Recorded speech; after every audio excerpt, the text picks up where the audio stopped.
नमस्कार साथियों, आप सभी मित्रों का एक बार फिर से स्वागत करते हैं। आप हमारे चैनल पर नए हो तो चैनल की सदस्यता जरूर ग्रहण करना। आज बातचीत करेंगे महाराष्ट्र विधानसभा चुनाव को लेकर। महाराष्ट्र के इन दिनों में बीजेपी के टूटफूट प्रयासों के सामने महाविकास आघाड़ी मजबूत के साथ खड़ी हुई दिखाई दे रही है। जी हाँ दोस्तों, सही सुना आपने। आज इन दिनों वीडियो सी वोटर सर्वे की बात करेंगे, डिजिटल सर्वे की बात करेंगे। जी हाँ, विकास आघाड़ी जो बीजेपी को इतने प्रयास के बाद भी इतनी मजबूती के साथ आखिर कैसे खड़ी, या एक बार फिर से राजस्थान सरकार में तय हो गया है, बीजेपी सरकार बना पाएगी, या हम भी इस वीडियो के अंदर आप भी हमें जो कमेंट बॉक्स में हमें जरूर बताएं।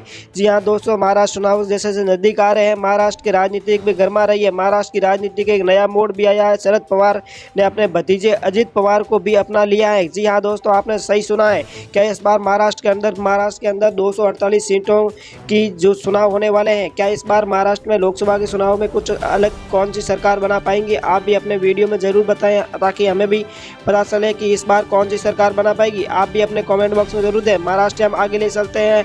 अलिया नगर की बात करते हैं। 12 लोकसभा की सीटें हैं। बीजेपी 7 पर नजर आ रही है, कांग्रेस 5 पर नजर आ रही है। अदर पार्टियों की बात करें तो 0 पर ही समाप्त हो जाती है।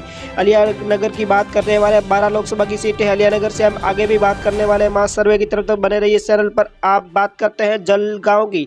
जलगांव में कुल 11 लोकसभा की सीटें। बीजेपी 4 पर, कांग्रेस 7 पर, अदर पार्टियां 0 पर नजर आती हुई दिखाई दे रही है। जलगांव में 11 लोकसभा की सीटें। अकोला की 5 लोकसभा की सीटें। बीजेपी 2 पर, कांग्रेस 3 पर, अदर पार्टियां 0 पर नजर आती हुई दिखाई दे रही है। अकोला से हम आगे भी बात करने वाले हैं। मास सर्वे की तरफ बने रही चैनल पर। अमरावती की बात करते हैं। 8 लोकसभा की सीटें। बीजेपी 2 पर, कांग्रेस सब पर, अदर पार्टियां 0 पर नजर आती हुई दिखाई दे रही है। अमरावती में कुल 8 लोकसभा की सीटें। अमरावती से हम आगे भी बात करने हैं। हिगोली में कुल 3 लोकसभा की सीटें। बीजेपी 0 पर, कांग्रेस 3 पर, अदर पार्टियां 0 पर नजर आती हुई दिखाई दे रही है। लेकिन हिगोली में कुल 3 लोकसभा की सीटें। हिगोली से हम आगे बात करने वाले हैं। संभाजी नगर की बात करते हैं। 9 लोकसभा की सीटें। बीजेपी 3 पर, कांग्रेस 4 पर, अदर पार्टियां 1 पर नजर आती हुई दिखाई दे रही है।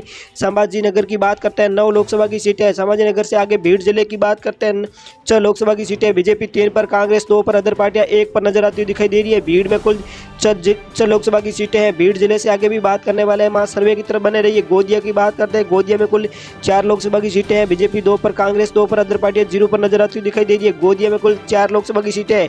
गोदिया से हम आगे भी बात करने वाले हैं। भंडारा की बात करते हैं। 3 लोकसभा की सीटें। बीजेपी 3 पर, कांग्रेस 0 पर, अदर पार्टियों की बात करें तो भी 0 पर नजर आती हुई दिखाई दे रही है। भंडारा में कुल 3 लोकसभा की सीटें थी। यानी बुलढाना की बात करते हैं। 7 लोकसभा की सीटें। बीजेपी 3 पर, कांग्रेस 4 पर, अदर पार्टियां 0 पर नजर आती हुई दिखाई दे रही है। बुलढाना की कुल 4 लोकसभा की सीटें हैं। यानी चिड़ोली की बात करते हैं। 3 लोकसभा की सीटें हैं। बीजेपी 1 पर, कांग्रेस 2 पर, अदर पार्टियों की बात करें तो 0 पर नजर आती हुई दिखाई दी जाए। गिर चिड़ोली की बात करें 3 लोकसभा की सीटें थी।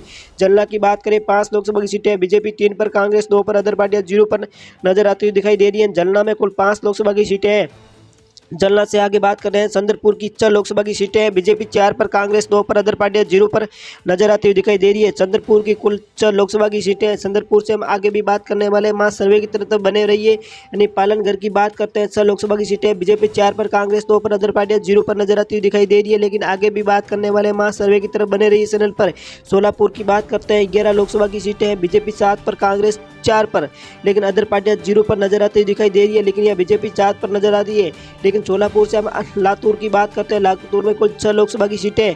बीजेपी 4 पर, कांग्रेस 2 पर, अदर पार्टियों की बात करें तो 0 पर ही नजर आती हुई दिखाई दे रही है। लेकिन लातूर से हम आगे भी बात करने वाले हैं। नागपुर में कुल 12 लोकसभा की सीटें हैं। बीजेपी 6 पर, कांग्रेस 5 पर, अदर पार्टियां 1 पर नजर आती हुई दिखाई दे रही है। नागपुर में कुल 12 लोकसभा की सीटें हैं। नागपुर से हम आगे भी बात करने वाले हैं। मास सर्वे की तरफ बने रहिए चैनल पर। इस बार महाराष्ट्र में कुछ देखा जाए तो बदलाव होने वाला है।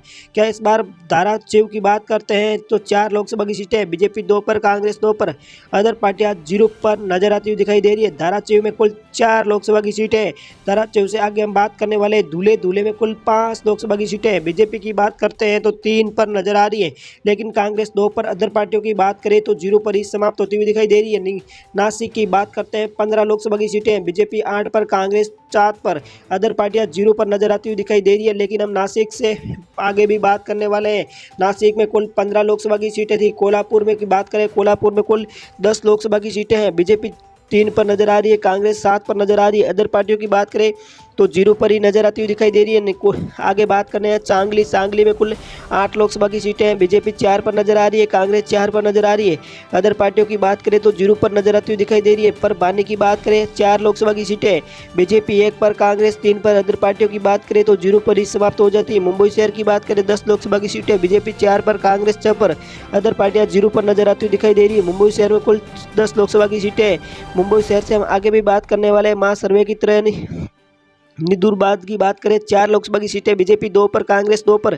अदर पार्टियां जीरो पर नजर आती हुई दिखाई दे रही है। ठाणे की बात करें 18 लोकसभा की सीटें, बीजेपी 7 पर, कांग्रेस 11 पर। अदर पार्टियों की बात करें तो जीरो पर नजर आती हुई दिखाई दे रही है। ठाणे से हम रत्नागिरी की ओर चलते हैं। रत्नागिरी में कुल 5 लोकसभा की सीटें हैं। बीजेपी की बात करते हैं 4 पर, कांग्रेस 1 पर। अदर पार्टियां जीरो पर नजर आती हुई दिखाई दे रही है। सिंधुदुर्ग की बात करें 3 लोकसभा की सीटें हैं, बीजेपी 3 पर नजर आ रही है, कांग्रेस जीरो पर। अदर पार्टियां भी जीरो पर नजर आती हुई दिखाई दे रही है। लेकिन मुंबई शहर की बात करते हैं, मुंबई में कुल 27 लोकसभा की सीटें हैं, बीजेपी 12 पर, कांग्रेस 14 पर नजर आ रही है। अदर पार्टियों की बात करें तो 1 पर नजर आती हुई दिखाई दे रही है। मुंबई में कुल 27 लोकसभा की सीटें थी। मुंबई से हम आगे भी बात करने वाले हैं, आप बने रहिए चैनल पर। मुंबई में कुल 27 लोकसभा की सीटें हैं। लेकिन सतारा की बात करें, सतारा में 8 लोकसभा की सीटें हैं, बीजेपी 3 पर, कांग्रेस 5 पर।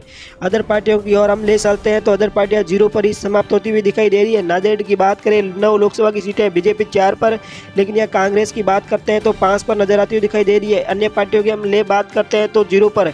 लेकिन रायगढ़ की बात करें, रायगढ़ में कुल 7 लोकसभा की सीटें हैं, बीजेपी 4 पर नजर आ रही है, कांग्रेस 3 पर नजर आती हुई दिखाई दे रही है। लेकिन अदर पार्टियों की ओर ले चलते हैं जीरो पर।